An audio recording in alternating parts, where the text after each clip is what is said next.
وزعما واش راح يكون فيها هذه لابواط من الداخل؟ اكيد راح يكون فيها لا تارت هذه اللي حطيتها لكم في لاباج، وكانت كامل عجبتكم. طلبتوا مني فيديو عليها في اقرب وقت، سمحوا لي درت لكم روطار غادي كتبوا معايا الفيديو. وطبعا كالعاده البنات نبداو دائما بالتزيين. انا لهنايا كنت طيبت 4 لي جينواز، طيبت 2 لي جينواز يعني فيهم 6 بيض وقسمتهم على 2 في ذاك في هذيك السنيوه 30 على 40، يعني هذه راه فيها 21 على 30. الحشو درت موس شوكولا، هذه موس شوكولا بالذات اني خدمت لكم عليها فيديو، ولكن يعني لوحد الظروف سبقت هذا الفيديو على الثاني، لانه الثاني جاني طويل وشويه شدني في الخدمه.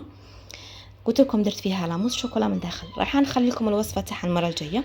وحشيتها بالكراميل وحشيتها بالشوكولا تاختيني.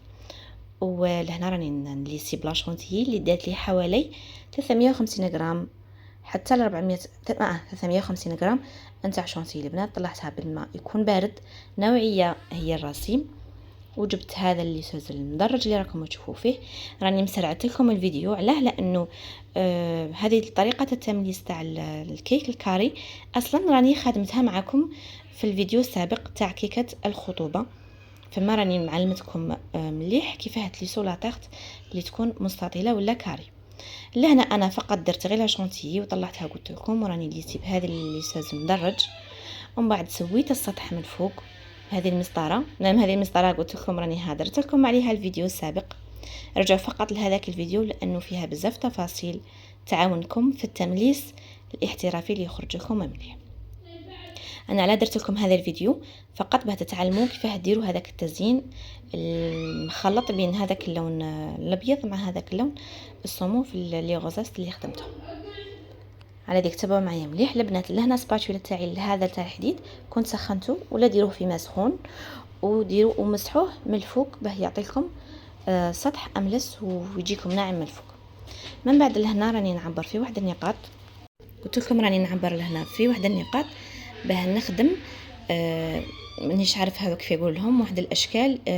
شفتوا هذاك الكيك اللي خرج هذا العام ولا هذا عامي اللي راهم يدوروا يسموه الكيك الفيكتوري، اللي يجي التزيين تاعو الاغلبيه غير كيما هكا شغل ما فيهش ديكور بزاف، ديكور يكون غير بالكريمه هذيك وتبدلي فقط هذوك لي دوي كل مره تخدمي بشكل. انا دي المره جبت هذه لا دوي اللي تخدم هذا التدرج. سمحوا لي البنات ما صورتها لكمش، ولكن بحثوا لي فقط في لاباج ولا في الفيسبوك تاعي ولا في الانستغرام راني نصورها لكم ان شاء الله ولا نحطها لكم على شكل منشور. وعادي اذا شفتوني نسيت ابحثوا لي فقط الميساج ذكروني. قلت لكم درت لها كاع كيما هكا، عينت النقاط باه يجوني كامل على مستوى واحد. من بعد جبت كميه تاع شونتيي من هذيك اللي كنت مطلعتها، ضفت لها عطر الليمون بيعطيني اللون الاصفر، وضفت لها عطر تاع الفراوله بيعطيني هذا اللون الغوز. نخلطوا مع بعض حتى نتحصلوا على هذا اللون اللي راه قدامكم. بالعربيه والله ما على بالي ذا اللون كيف يسموه، ولكن نورمالمون حنا نقولوا له لون الصومو هكا. يجي ما على بالي وردي رايح للبرتقالي كيما نقولوا حنايا. من بعد جبت هذه لادوي، هذه ما فيهاش رقم البنات، كنتوا سقسيتوني عليها وقلت لكم بلي ما فيهاش الرقم، كي شريتها صبتها كيما هكاك. رحت جبت لابوش تاعي وديت هذاك اللون هذا اللي خدمته، درت فقط غير على جهه وما كثرتش. ورحت جبت كميه كبيره من لون من لا شونتي البيضاء ودرتها فان على جهه، يعني ما خلطتهمش. اللون الوردي هذاك درته على جهه وزوج فان درته على جهه كيما راكم تشوفوا قدامكم. من بعد مع الاول نحي البدايه هذيك باسكو البدايه ما تخرجليش الالوان ولا المزيج تاع الالوان اللي راني نحوس عليه هذا الشكل هكا، وتخدموا الاشكال اللي تساعدكم. انا فقط بغيت يعني بغيت نبدل شويه في الشكل، ما بغيتش دائما نفس الموديل يعني ما غيرتش فيه بزاف، ولكن هكا كما نقولوا احنا اضفت لمسه زياده.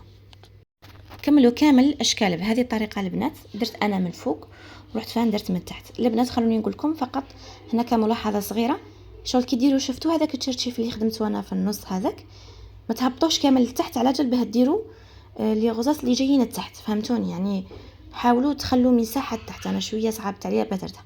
من بعد جبت الورد الطبيعي اللي شفتوني نقص فيه من الغد، رحت غلفته وخليته على جهه. وجبت هذه يسموهم خلوني فقط نتفكر ايه يسموهم لي توبر. كي تروحوا تشرو قولوا اعطيني هذوك لي توبر اللي يجوا في الدوري، وتصيبوا فيهم كل الكلمات عمرها مقبوله، زواج مبارك. انا هذه المره صبت هذيك تاع جيناكم بالحسب ونسب، وبالصدفه جاتني يعني على حساب القياس تاع لاطاغ تاعي.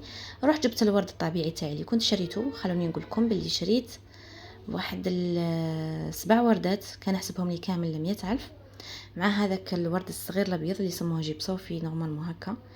ودرت بها هذا الديكور، زينت بها كيما هكا. يعني صراحه التزيين تاعها خرج بزاف شباب. ضفت لها فقط شويه مرجان ابيض، عجبتهم بزاف. يعني ما كانتش متخيله بلي تخرج لها هكا. خلوني نقول لكم باللي السعر تاعها تقدروا تبيعوها حتى ل 450,000، باسكو هذاك الورد طبيعي شويه يعني يستقام لك شويه في السلعه. من بعد رحت جبت هذه لابواط، قالت لي حاولي تغطيها لي قدر الامكان. هي كانت شويه عاليه وما بغيتش نخسر الديكور، جات كيما هكايا غلفتها. اما الزبونه اللي داتها غير بعثت لها لا فوتو تاعها باسكو ما راحتش معاهم، عجبتها وعيطت لي ابل نشفى كيما دروك ابل ماسنجر، وعجبتها بزاف قالت يعطيك الصحه. وما هذو الردود اللي راكم تشوفوا فيهم تاع وحده من دوك لي زانفيتي اللي كانت في مايا، يعني قالت لي بزاف شابه وعجبتها البنه، وقالت لي كنت متابعه الصفحه تاعك، وبالصدفه جاب ربي من كلات واحده من دوك لي تحت اللي كان دائما تشوفهم عندي في لاباج، والحمد لله. دوك جا يعني توركم باه تقولوا لي اذا صح هذه تعجب البنات ولا ما تعجبش. خلوا لي رايكم في التعليقات، وخلوا لي جام وابوني اذا كنتوا جدد. دروك انا اقول لكم السلام عليكم البنات، في امان الله، نلتقي في فيديو اخر ان شاء الله.